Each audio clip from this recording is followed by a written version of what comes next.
Hello friends, this is Cara-Renee with B.Reborn Art and Healing, coming to you with a project for my Sunday's Art of Truth for Sunday, April the 30th. I did not intend to do any videoing, any recording. My mom just died yesterday. So filming this on Wednesday. Just kind of trying to go wherever the inspiration takes me. And so I'm going to be creating on this large board. I believe it is 12 inches by 16 inches. I believe it's a 2-inch gallery depth wood panel.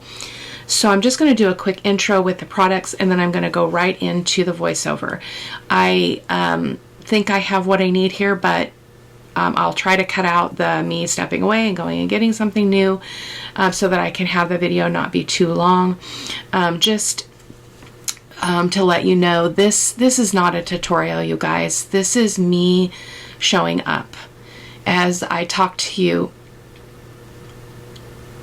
about my inspiration of being the man in the arena and how it's important to show up in whatever way we can show up. And that can mean different things for different people. For me, it means doing something with my emotions that I'm not maybe prepared to do. The loss of my mom is very complicated, and I have a lot of emotions swimming around. And so I have to find a way to process those. So I thought I would go ahead and do a video. So the theme of this video is Metamorphosis. So I will be talking about that over on the blog. And my inspiration comes from the mixed media, the grungy mixed media papers that I did. That video went up this last week, or maybe Monday, I think. And it was the one where it had a multiple different butterflies, and the colors were this Indian yellow and this kind of turquoisey color. It's called marine blue. And so those are the colors I'm trying to replicate here because they really spoke to me, and the butterfly spoke to me because just a sneak peek into the thought process. We are all metamorphosizing every day of our lives. We are constantly changing. We're constantly adjusting. We're constantly expanding our hearts, our minds, our souls. If we're not growing, I'm concerned because we need to grow. We need to grow emotionally, mentally, in all, spiritually, in all of those ways. So I'm showing up, guys. So I'm going to go ahead and go to the voiceover, and I will, I hope that you enjoy and that you're inspired, and that if you find yourself in a place, that kind of place of grief, that art is often the vehicle to move through that. At least it is for me. So thank you for being here, and let's get going. So I'm going to start first with showing you my supplies. These are a lot of the acrylic inks that I used in my mixed media grungy coffee dyed paper, and so I will list all of these in the video in the supply list, and the supply list can always be found over on my blog, and a link to the blog is in the description box. So I don't want to talk too much for the voiceover, so just note that I don't use everything that you see here, but I wanted to make sure that I had plenty in front of me. I had a lot of images printed on tissue paper. I did not end up using any of those because they needed to go at a certain layer, and I didn't do that because of just where my mind and my heart was. So, and that is okay too. Follow the inspiration, follow your heart, do what feels right, and I absolutely adore how this turned out. I thought I wanted to use those black images just to create some contrast, but I ended up coming in with a stencil instead, and that's all right. Again, it's good to change your mind. I will be talking about why I chose the papers that I did. They all had meaning to me. And so there's just a glimpse of the depth of that wood panel. I love working on this surface, and because this is a significant piece of art for me for the reasons that I am making it. And so right now I'm just going to go ahead and tear down my papers. I'm using my tear ruler there.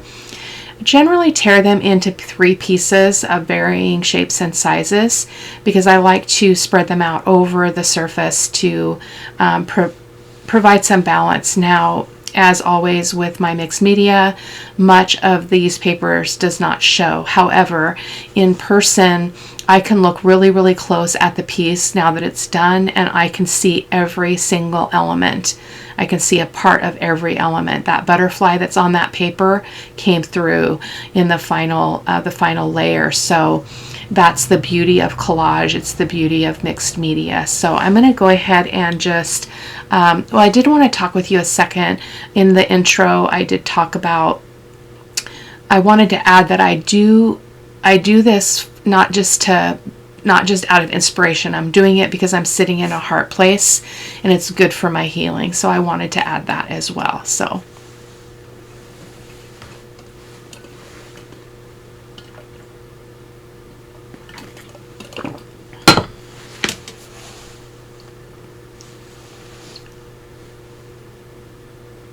I'm going to go ahead and apply my papers using my Liquitex Fluid Matte Medium and a larger brush.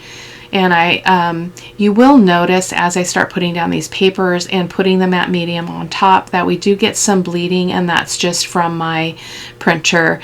Typically, when I have a good plan to do this kind of project, I heat set all my papers with a heat tool just to make sure that I get no bleed or at least minimal bleed, but it doesn't matter. I mean, in the end, mixed media, everything gets colorized, so it's okay. And I did, using an old credit card, or it's a game card, I think, from some video game store. Sorry, my brain's not working very well. Just to kind of smooth out those wrinkles. I was really trying to minimize the wrinkles. I'm not sure what was behind that, but the image here that I'm messing with, this is from SeanPetite.com. It's one of her collage packs that I bought a few months ago and I never downloaded them.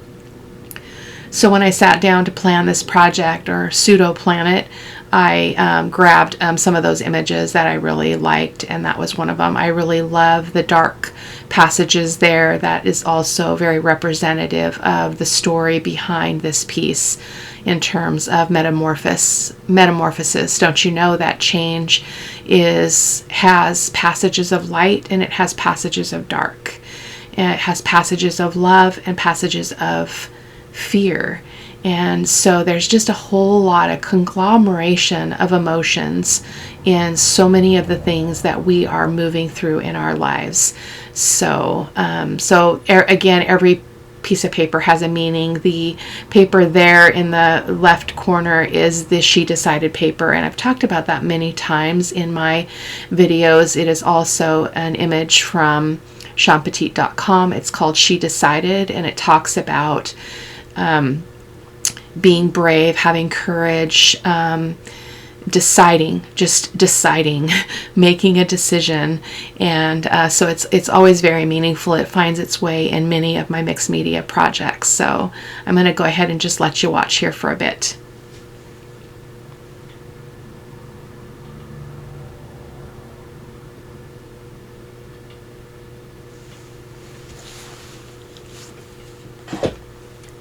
Here I wanted to just show you a close-up of that.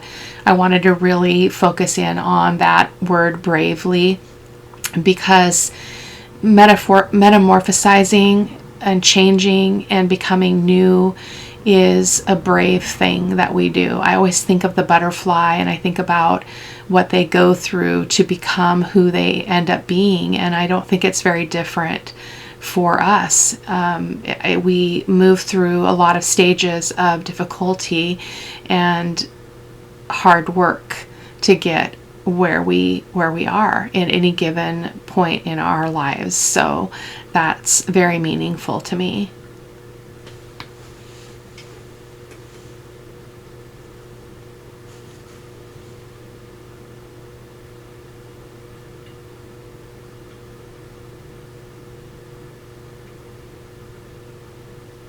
I loved the newspaper pieces here. This is also from Sean Petite, collage packs because, you know, we learn all kinds of things through the newspaper.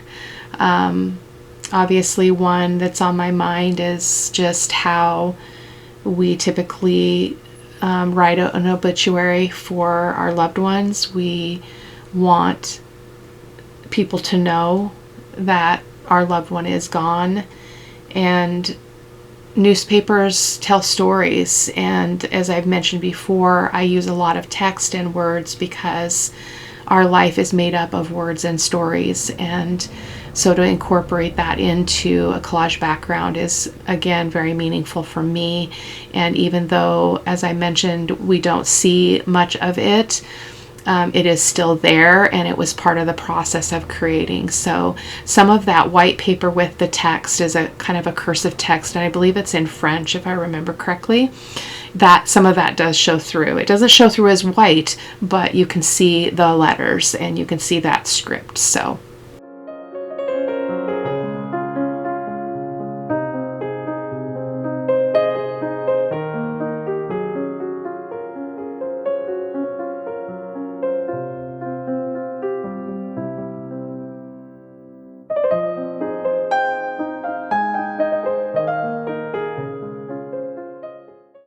we're going to go ahead and give this a quick dry before we move on. And there you go with the magic of YouTube. This is a distress product, and it's called Crazing. And I don't remember what I used it for before, and I was moving so intuitively through this process that I didn't really pay attention to what it left behind. But it's supposed to be, it acts as an adhesive for putting papers down and collaging and such things like we're doing here. But it supposedly also leaves a really, really light crackle. Again, I did not pay attention to that. I was very into this process, and that was another dry, guys. Very into the moving through this intuitively and from that heart place, and so wasn't paying a lot of attention. So, and as you can see, I do dry in between every layer, and you know, a project cannot go by without using crackle paint for me, especially in a mixed media project. So I am doing that. I love how it turned out. I really wanted some of that subtle cracking underneath where I knew I was going to put my butterfly. And so at first when I started putting it down, I thought, oh, Cara-Renee, this would be a great chance to go light on this, but I didn't. I just kept applying it. But you know what? I always love it. So I'm not sorry about that at all. Again, just following my heart. So another quick dry there. You do want to make sure that crackle paint is very, very dry. And there I was just kind of thinking about, did I want to incorporate any of that tissue paper that I had set aside, and I didn't, again, end up using it. It should have gone underneath the crackle paint, to be honest. And now I'm going to do a raw umber glaze that is done with raw umber, fluid acrylic, and Liquitex fluid matte medium. You can use a regular craft acrylic to do this. You can also do it in any color you choose. I just happen to like the vintagey, grungy look that I get from the raw umber glaze. And so you're going to see me put on one application, and then I do pretty much a really hard wipe off of the first layer, and then I go in with another layer, and then I just use my paper towel to pounce on to just kind of leave a mottled surface there. And so yeah, I do it often. I'll wipe a lot of it off because I just want a faint representation of it, but this time I really just felt led to do a couple of layers and then just see what happened. And then so I go in with another layer, and there we go. I love that model look. It's just so messy and grungy. Another dry there. And now I decided I wanted to bring in some color into the whole background here, but I didn't want to use one of the colors that was going to be in my butterfly. So I chose to use the Liquitex raw sienna. It's a very yellowy brown, really, really pretty. And so I do also come in with some of the Liquitex gold I believe it's Gold Deep, and I apply that as well, and kind of get it to mix in with the raw sienna. Raw sienna is not a color that I often use, but I really think it was a really good choice here. It left a really golden colored base that I thought was really pretty.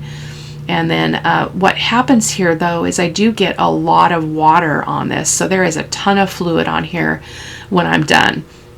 So I do heat set it some, and then and I do wipe some up, pat it up with a paper towel and such, because just a little bit of drying helps that acrylic ink to really settle into the surface. So no matter if you do kind of pounce it with a paper towel, some of that's gonna stay. So yeah, it's fun. It's fun to experiment. And it was really good for my soul to get messy today. I needed to do this, so I'm glad that I did. Again, another dry.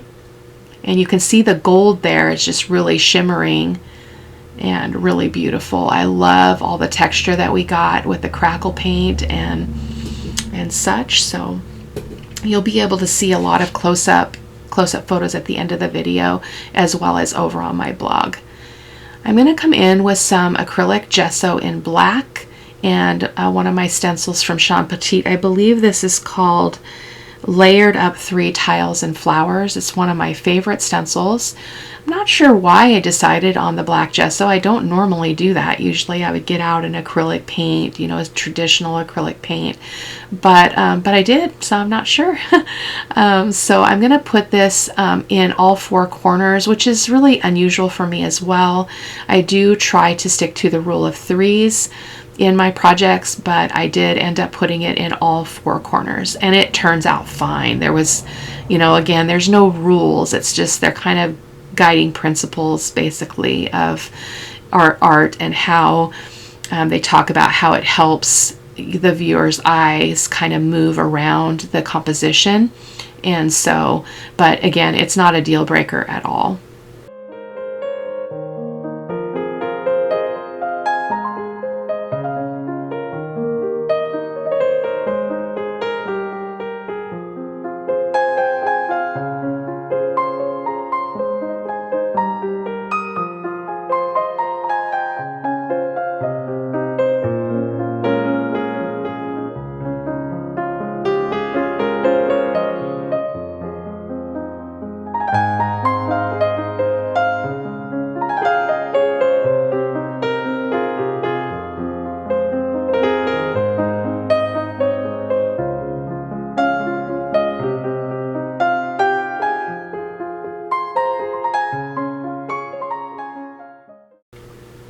And then one more corner here. I love the addition of the black, and black and white in your project is always, they're always complementary to one another, and they help, again, tie in the whole composition, because you need the contrast of light and dark. So that black was a really good choice, and I love the roses. I'm a rose girl, so here we go with another dry. And all done. I love that darkness in the middle of the composition. And here goes our stencil. It didn't end up showing a whole lot because a lot of the inks that I used are very opaque. The yellow is very opaque. The marine blue is fairly transparent, but this one, it did block, and there was a lot of ink. And maybe if I had done my technique a little bit differently, it would have been more transparent, but I am so happy with how it turned out. So I'm starting with, I put the stencil down, and I sprayed water all over, because I want automatically for that ink to begin to move with the water. And I didn't end up putting any ink up on that word. That is not even going to be showing in the final project, because I did not do anything with it. So it's just there to look at. This is the marine blue, and again, I'm going in here and there, trying to spread it out as well as on those little viney bits. And I do spritz it more with water just to kind of get it to move, and which means that it does move outside of the boundaries of the butterfly, obviously, but I love how almost abstract it turned out. And it was very, again, it just was so soothing to my soul. It just felt like it was all perfect. And as I used that yellow, Indian yellow and the marine blue, I did get some passages of green, which were really pretty as well as those colors mixed. This is the fluid, this is the acrylic ink transparent raw umber. And then there, I did dry it a little bit, and then I'm coming in with a paper towel just to kind of sop up a little bit of the extra ink that's sitting on the surface, and then pulling this off. Now, in retrospect, if I had left this sitting a little bit longer, I would have had a different result, but that is okay. It is okay. I will definitely try this technique again. It turned out beautiful, but you can see I kind of have these hard, really dark lines around that center section, and that just didn't look good. And so I'm using a baby wipe and kind of moving some of that color out from the center of the panel, and spreading out some of that green, and just to kind of help that butterfly to stand out a little bit. Going in with a very gentle hand over some of that ink just to see if there's some of it I can pull up to bring a little bit more light and transparency to the butterfly and a little bit more definition. In the end, I decided that I really liked the fact that it was very abstract, because again, I feel like that is part of our journey too. Our journeys are often very abstract and not very, it's hard to follow sometimes, the places that we go. So, and again, as you saw there was a quick dry. And then I'm coming in here with a little bit of alcohol. I start with water and then realize I've grabbed the water bottle rather than the alcohol spray bottle. So you're going to see me kind of do the switcheroo here in a moment. But you have to be, if you ever try this, you have to be super careful about how much you use and where you use it and how much you rub it, because it can take off all the way down to your base layer. So you want to be really, really, really light-handed with it. But it turned out perfect. I needed to lighten up the area around the butterfly. That was really important. And so here I'm continuing. I think that's the water. I'm not sure. Let's see. Yeah, that's the water. So I'm putting that away. And here's the alcohol. So I'm spraying directly on the surface. Again, that's very risky. And then just using my baby wipe to kind of rub out and lighten a lot of that color around the butterfly. So it worked like a charm. Sometimes it does not work well. Sometimes it's a very bad decision. So if you were to ever try that, I would definitely, think about that. So we are to the end. I do some other things, but you can check out the photos at the end and check out my blog. Link below. Bye-bye.